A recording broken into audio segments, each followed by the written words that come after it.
everyone, welcome to Grow with Grace. It's been a while since I've done a video and I'm really excited to do this one today because I'm intending to head out to pick wild edibles for a wild salad. A few years ago I went on a herbal walk here and the leader of the walk gave us a little kind of recipe for wild herbs to pick that would go well together in a salad. And she suggested the following: yellow dock, purslane, sorrel, clover, chickweed and violets, and we have the majority of those here on our land. Violets I don't think we have anymore. We did have them but I haven't seen them recently. Chickweed, actually I'm going to ask you guys this one. I see plants here that I think are chickweed but I'm not completely sure. And when I try and look up chickweed on Google Images, there just seems to be so many different kinds of it. So I'm going to try and film the stuff here that I think is chickweed, and maybe some of you can let me know if it's chickweed by your evaluation or not. But the others we have here, and we also have some other things as well. So let's go outside and gather some stuff. And I'm not going to gather much of these things, I don't think, because, you know, these are wild foods and they're strong, they're powerful, the flavors, the energy, the medicine of them. So I'm just going to gather kind of like a medium-ish sized bowl, and we'll see what we can do with them. Let's go. Okay, first up here we've got Purslane. See this guy? This like succulent, amazing, rich in natural omega-3s, direct from the plant. I always take the freshest, finest looking parts and leave the rest.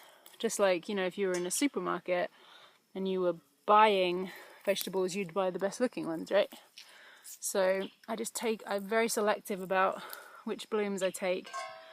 This just grows wild here, obviously, a lot. It's a big volunteer plant around here, comes up very often when the soil is disturbed. We love Purslane. We use this all the time in smoothies and juices and stuff. We love it. Here right next to the Purslane we've got some sorrel. This is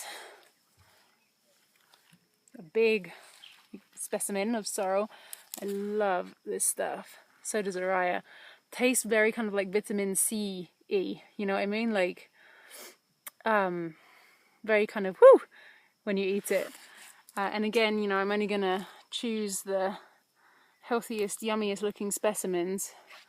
And I also always ask permission when I harvest these wild plants, because, you know, they're just doing their own thing. They've got their own life going on, and then I'm coming along and taking them.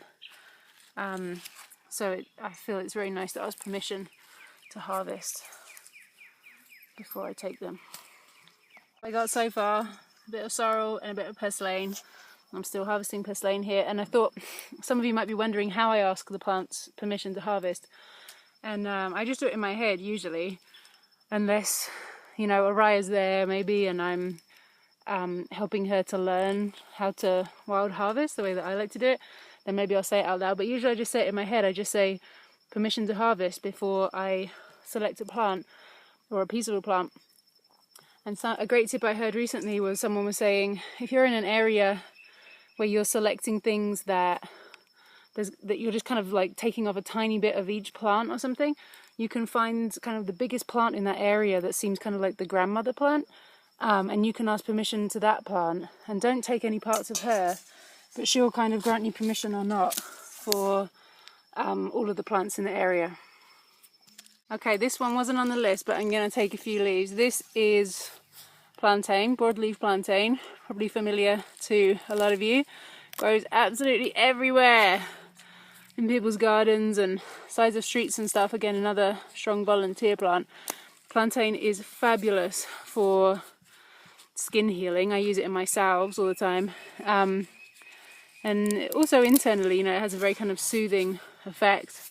So I'm going to take a few of the prettiest leaves of that. And did you know, I couldn't believe this when I heard it recently, these things on the plantain, this is where Psyllium Husk comes from. This is Psyllium Husk, the seed stalks of the common garden plantain. when these dry, you just like crumble them up and you get all this stuff in your hand. You get Psyllium Husk. It's amazing. Okay, this wasn't on the list either, but I'm gonna get a bit of thistle, or try to get a bit of thistle without getting stung. Apparently all thistles are edible by humans. I'm going to take a bit of those. Okay, right here we have some clover. I'm sure everybody knows clover. Red clover especially is extremely healthful. One thing Araya loves to do is to eat these little seed pods. See these little things? They're also very vitamin C, kind of zingy flavour. Oh look! And here is the thing that I'm wondering if it's chickweed. You see this guy? Grows all over the place here, has the kind of heart-shaped leaves, but I don't know, it doesn't quite seem to match pictures that I see on Google Images. But let me know, anyone who's watching this who's in the know, is this a form of chickweed? Please let me know. Some dandelion here too. Not the greatest specimen, but I'll take a couple of little bits and I'm sure we can find some other yumless dandelion around. Here's a nice healthy patch of clover. Woo! I'm gonna pick some of these, and look at this. I've been picking for probably like, I don't know, 20 minutes and I've got this much food. You know, because I'm very selective about which bits I take. So, you know, I can see why people aren't so drawn to eating the wild foods when you could just go to the supermarket, pick everything up, throw it in your fridge, just pull it out of there. The thing is that those kind of things that you can buy there, the domesticated stuff, it's just not as powerful and nutrient dense and just wild and full of energy and medicine as these plants, who just are doing their own thing. You know, they're just out here in the wild. They're so strong, you know, they're so resilient. They don't need anyone to take care of them, right? They don't need anyone watering them and giving them nutrients or anything. They just do their own thing. So that, for me, is one of the huge benefits of making friends with these guys and using them in your food. And obviously you don't have to use like everything that I'm picking today. This is just, you know, what I can find around here. Even if you just picked one of these things, you know, from a nice clean area that you know hasn't been like sprayed with pesticides or something and is a sanitary place. Even if you just picked like one of these things and added it into your juice or your smoothie or your salad or whatever, you're getting some of that wild energy, some of that untouched, pristine nutrition straight from the earth, as it has been coming up for generations, you know. Before we domesticated all of those plants and made things like lettuce, these were the greens that we had access to. So I feel it's really lovely to reconnect to that. Okay, here's a real intense guy. This is watercress. Some of you might recognise. Also just comes up by itself here in our canal. Always masses of it. Very kind of peppery, mustardy, strong flavour, intense. Not my favourite kind of thing. Chef Ito at Oleg does an amazing watercress salad. I think it's called Swan Song maybe. Where somehow he manages to make lots of watercress taste good. I think that is a very acquired skill. I'm just going to pick some little bits of it, and we won't do more than that because I won't like it otherwise. Okay, here's our ostrich Zella. She likes these leaves. These are from the Mortiño trees. Hi Zell! These are the kind of, we love you Zella. These trees, oh you can't see very well there, all the way along this fence. They use them for fence posting here. I think I've talked about them before. It's amazing. You just take one branch from any Mortiño tree and put it in the ground and it comes up into new trees. You can't really see these ones because Zella strips all of the leaves off all of the time. She loves Portillo. Actually, Araya eats them sometimes too because she sees Ella eating them so much. I don't think that's probably the best idea. They're probably full of tannins and stuff, but she just eats a bit. Hey, look, here's more of this thing that I think might be chickweed. What do you think, guys? Tell me. Is it chickweed? I want to know. Here's some more good-looking dandelion. Gonna get a few bits of these, and you can also eat, you know, the dandelion flowers. Maybe we'll ask for a flower for a mix. More of this stuff that I think is chickweed. It seems to really like it in the shade here. Under this plant there is just like a carpet of it all over the floor here. So is that a chickweed trait? Chickweed, like, look at the little white flowers on there. Look, kind of white with a yellow center they look like. You know what, I'm just going to pick a few bits of this because I know it's not going to kill me. I've had some before. I don't know whether it's chickweed or not though. Oh look, here's the other kind of plantain. This is the longer leafed variety. So pretty much the same properties as the broadleaf, just a different kind.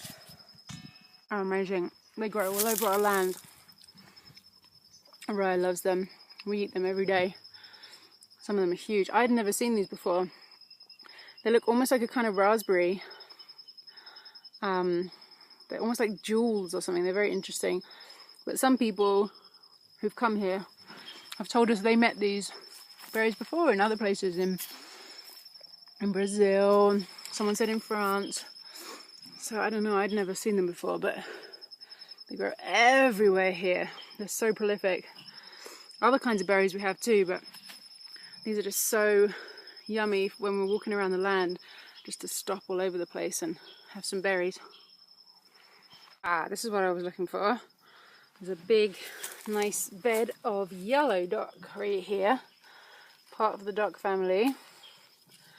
A lot of you might be familiar with yellow dock for properties like blood cleansing, helping the liver, things like that.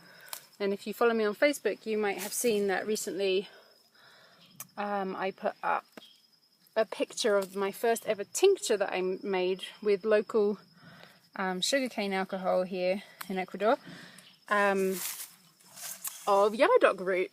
So, you know, the whole plant is thought to be helpful for the properties that it has, liver and blood cleansing and stuff. Anemia also, very high in iron. But the roots are, as with all plants, the roots are stronger than the leaves. So we're just going to take some of the leaves.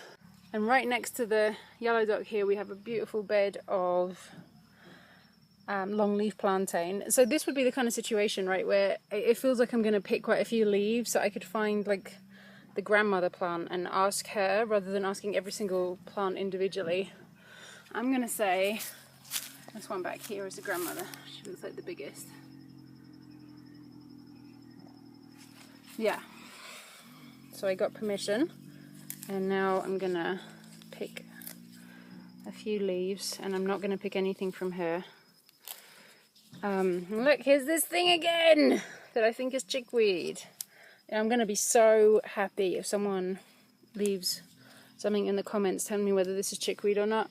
And if it is, maybe I'm going to send you a prize, because I'm going to be so happy if that is chickweed, because it's everywhere here. It kind of makes me think that it is chickweed because chickweed's so common. Well, anyway, tell me please, is this chickweed? Now, these ain't actually wild. This is part of the garden, a load of strawberry plants. But did you know that you can eat the strawberry leaves and use them in smoothies and juices and stuff? And some good friends of ours here use them in all kinds of things. So, you know, you can find wild strawberries as well. Maybe I'm just going to take a few healthy looking leaves, even though they're not necessarily the wildest of plants right here, but just to give that a try. Comes up wild here. This guy, rocket, arugula, as it's called in North America. We're going to ask for some of these flowers and also some of these leaves. Now this is really strong, like wild arugula, wild rocket. and I'm not the biggest fan of arugula. Mr. Monarch is, even though he's actually allergic to it. It's the only thing I know that he's allergic to. But he loves to eat it anyway because he loves the taste of it. So these are a little bit kind of old, but I'm just picking off a few choice looking leaves. I'd forgotten about this one. This here in Ecuador is called cosa cosa, like thing. Pretty funny name. And one friend told me that when his mum was growing up, she was really poor and she actually ate these leaves a lot just for survival. And they're pretty cool. They create almost kind of like a milkiness or something in your mouth, just very slightly, but they're very pleasant tasting. And I think this is going to help a lot with this salad because I think it's going to be pretty intense. And I don't know what the name of this is in English. If anybody knows, then please let me know. But for now, we'll call it cosa cosa. I'm harvesting this cosa cosa. I'm realizing I'm also right next to something that here is called Mortiño, and I have again no idea if this is if it has an English name or anything. It has these black berries that start off green. You can maybe see the green ones there. You can eat the black ones, and actually they use this plant a lot here medicinally. I know, for example, when Araya had a fever at one point, the people here took an entire plant of Mortiño from roots and everything and made it into a tea for me to drink, and then Araya was getting the properties of this plant via breast milk to help break the fever. Ooh, look, found a nice fresh borage plant. I actually don't think this is wild here. I think this has come from a seed. It's been planted somewhere else at some point and travelled over here. But borage is great for salads as well. Kind of tastes like cucumber. And you can eat the flowers, little beautiful star flowers. We're going to take a few of those ones. Okay, so I think I overestimated the timing earlier actually. I think I've probably been collecting stuff for about half an hour in total. And look, I got the bowl about halfway full. Found some tomatoes in the garden as well, definitely not wild. And I'm getting hungry now, so we are going to head home and see what we can do with this amazing greens mix. To the house here and I was like, oh my god, I have to show you the grapes. The grapes that grow in this garden, our garden, are off the hook. They are like the best grapes I've ever had anywhere. They're seriously like wild tasting, almost like Concord grapes, you know, like a cross between regular grapes and Concord grapes. Look, those ones weren't ready yet, but these ones over here, let me see if I can get to them. Araya and I love to come out in the garden and eat these guys. They got insects crawling all over them because they're so delicious. Let me see if I can... Yeah, look at this one. This is ripe and ready. Totally amazing flavour. Like green Concord grapes or something. But not. But it's like... I can't eat many of them because they're so like... wild tasting and kind of intense, you know? Delicious. Okay, so now we're home with all of these beautiful leaves, and I just put the smaller ones in here, and I washed everything first, and then I put the smaller ones in here and spun them to salad spinner just to kind of get the excess water off. And these bigger ones, I'm gonna aim to chop them down a bit. At first I was like, oh man, I don't want to cut these things, they're so beautiful, but I feel like they'll just be a bit unmanageable, some of these bigger ones. For eating, so I'm just going to chop these down a bit. Here's our finished salad for now. I am contemplating dressing it, like making a salad dressing, but to be honest, we don't usually use salad dressings other than kind of squishing an avocado into salad, so I'm not very adept at salad dressings, but I'm thinking just like some oil with like some vinegar, or a friend just suggested putting oil with sea clear, one of that fermented product that we have, so I might try that or something, or we might just try it as it is. Let's see. Okay, I decided to make a dressing. I made this. This is a raw sauce that I really love to make, and I thought, okay, I'm just going to make it for this in case I want to put it on It is cashews, coconut water, lime juice, salt, and curry powder. That's it. 5 ingredients. I absolutely love it. And this is a cool little mini Blendtec jug. It's called the Twister jug.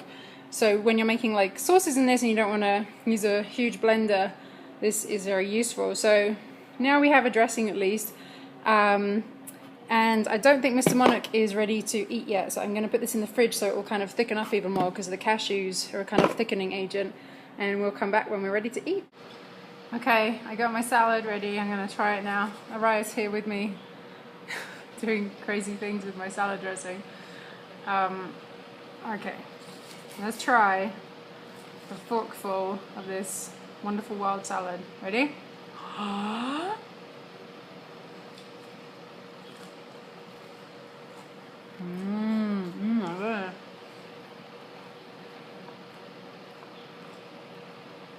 Wow. Really good. Oh my goodness, Raya, careful. My salad dressing is going everywhere. Tell her the ostrich gave me a feather. Wow, powerful. Ooh, it's intense. Wow, so many different flavors. Yeah, you could totally just have like such a tiny amount of this stuff. It's pretty intense. But I can feel the zing of like the kind of vitamin C-y tasty ones. And there's a lot of chewing. I think that's especially from the kosa kosa. But it's cool. Yeah, you stirred it into the salad. Well done. I think I'm just definitely going to put dressing on for me. It's pretty intense for me. What you got there, Ray? You're stirring everything up. Clever, clever. Here's the salad. Stirred in with my normal salad that I usually eat, and all of the sauce that Araya was playing with, and it is so good like this. Oh my god. This is totally the way to eat it. Like, imagine all the wild greens and vitality and energy and nutrients and medicine you can get into your body by eating it this way. Mmm. Delicious. Mr. Monarch and Araya are just eating it raw. Do you like it? Some of it. Not the majority of it. We got no dressing on that there. Just picking. I guess it's just like foraging. It's good. In the kitchen. I just ate a bunch of coconut chips that were raw. So you don't actually have green lipstick on. Spirulina coconut chips got his lips green. I wrapped some of it up in nori rolls as well. It's really good. I'm having like 0 issues eating all of this. With it mixed up like it is. So all the wild stuff together with my regular salad base that we always eat every day at the moment, which is like domesticated greens from the garden, like lettuce and kale and stuff like that, cilantro, chopped up with cucumber really small. So I put that in with that sauce, and it's just been amazing. So that's all from us. Hope you enjoyed this and that it gave you some inspiration. Remember to always be careful with foraging. Don't eat things that you don't know, especially if they're mushrooms. You know, get some good guidance about that. And we'll see you next time. Thanks for watching.